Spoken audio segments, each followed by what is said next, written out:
afternoon. It is Friday, December 11th, and welcome back to The Pulse. I'm Mary Kite, and while we unfortunately cannot be in the studio right now due to COVID-19, we are here on the top of Main Street in beautiful downtown Manchester with an exciting program in store. This week on The Pulse, Justin Keller highlights small businesses in town that are still prepared for their normal Christmas rush, but in a socially distanced fashion. And you can't find a better place to socially distance than some of Manchester's beautiful parks and nature preserves. And Kate Regan takes us outside to explore a yearly mystery. We have all that and more on this week's program. Stay tuned because you're watching The Pulse.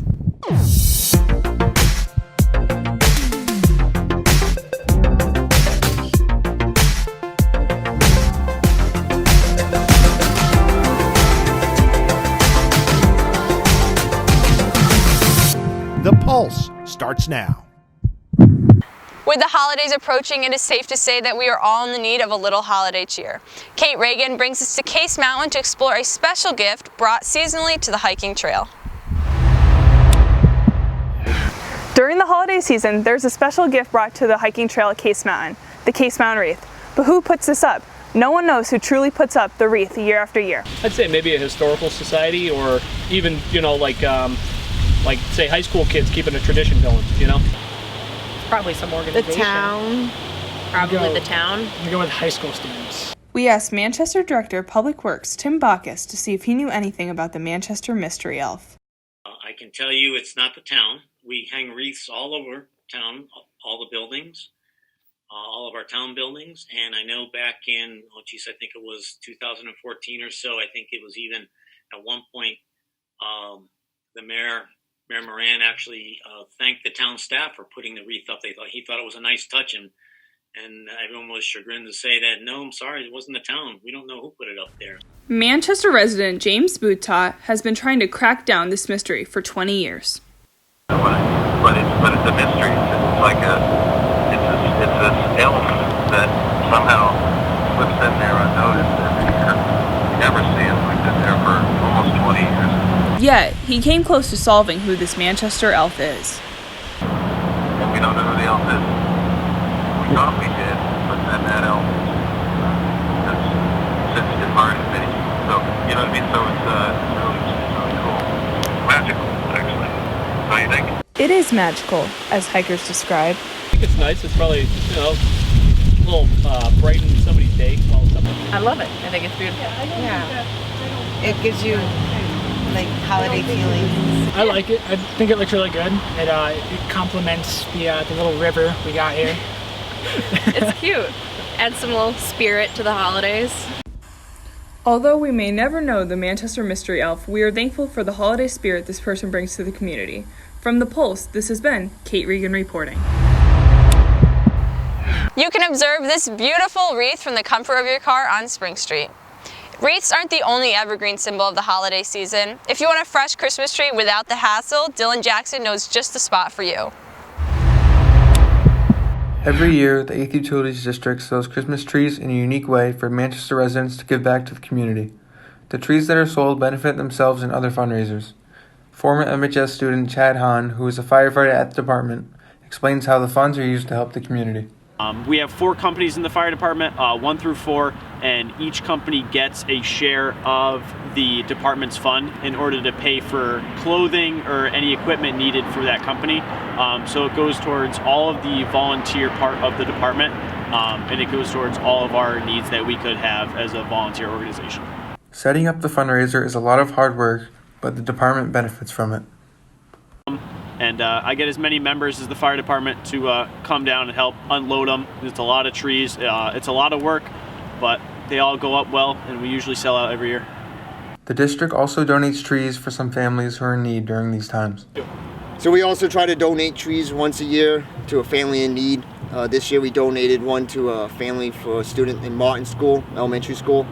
They were having trouble. They couldn't afford a tree this year, so we try to get together and donate, try to help make a good time for kids and stuff, especially this year with everything that's been going on. If people are unable to come to the department to get their tree, they will come to you.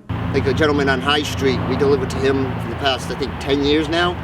He has some limitations. He can't come out as much anymore. He used to come here all the time, so now we've been delivering to him to help him out. we have families all over like that. They come. We try to walk with some people if we have to. You know, we understand times are rough, and we're just trying to make sure everyone has a nice, happy Christmas. If you haven't gotten yourself a tree yet, make sure you come down to the apartment before they close for the year. From the Pulse, this has been Dylan Jackson reporting. I know there is no one I trust more to help me get a Christmas tree than a firefighter. Please consider supporting the 8th District Fire Department if you're still shopping for that perfect tree. Speaking of shopping, with so many people buying holiday gifts online, our Justin Keller takes a trip to Manchester's Time Machine hobby, seeking to prove that bigger businesses doesn't always mean better. As the Christmas season is quickly approaching and the coronavirus isn't slowing down, families have limited access to gifts. However, despite these limits, one of Manchester's holiday icons are surpassing these issues. Located on 71 Hillard Street is Time Machine Hobby, Manchester's very own toy store. A multi-level store with the dollhouse department being downstairs and the train department above. Inside, you can find toys that appeal to all ages, making this store quite like no other. Oh, yeah, actually there's always a lot of projects to do around the store, and a lot of the products that we sell, a number of the customers are unfamiliar with certain aspects, whether it's the model rocketry or the remote control cars. Not only are projects being done, but sanitization is done often to ensure safety. So one of the biggest differences from this year as to others is just keeping surfaces clean. And it takes a very dedicated effort to make sure you're wiping down the debit machine, because everyone touches that, making sure you're wiping down all the counters. These precautions by Alex and his team are not just benefiting them, but also the customers that enter the store. I like that you can get everything you could from a bigger store like Amazon or Toys R Us or one of them, but it's supporting my neighbors and the people in my community. Time Machine Hobby is just one of many stores that thrive through these conditions. Their hard work and dedication to their customers is just one of many reasons why they're so successful. From Manchester, this has been Justin Keller reporting. Major retailers can't beat the feeling of purchasing a gift locally.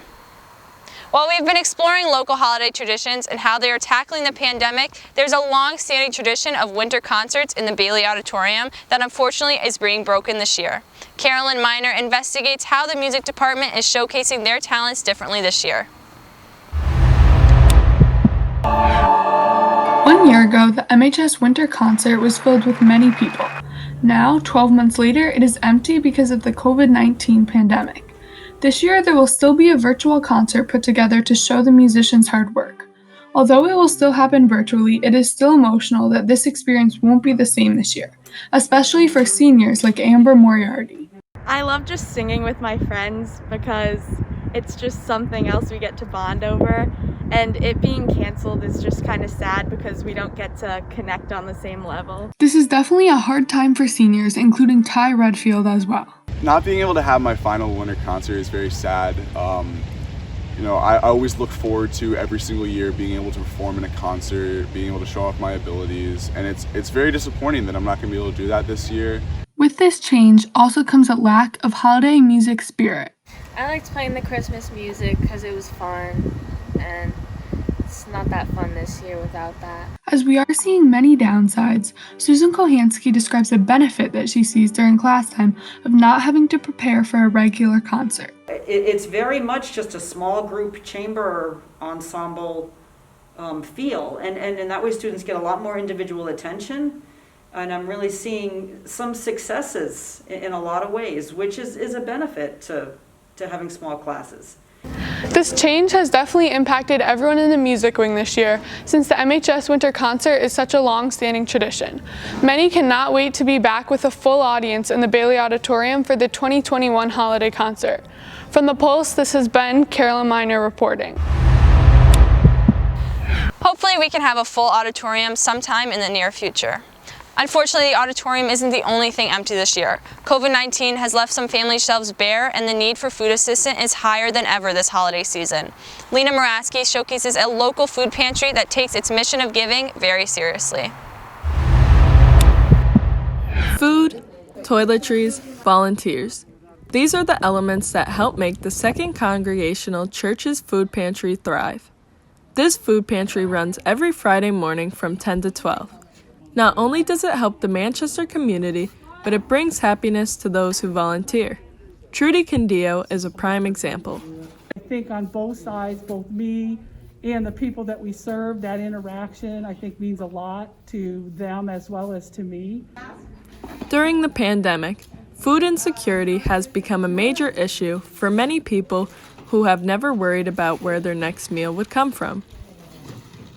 I was one time a recipient of having to come through food pantries, and it's just a big satisfaction of being able to, instead of sitting around the house doing nothing, to come down and help my fellow church members. Typically, the pantry serves 30 families a week. During the pandemic, the number has doubled. Volunteer Linda Fortuna was shocked. Well, especially today, I mean, we had 103 people today, which is incredible.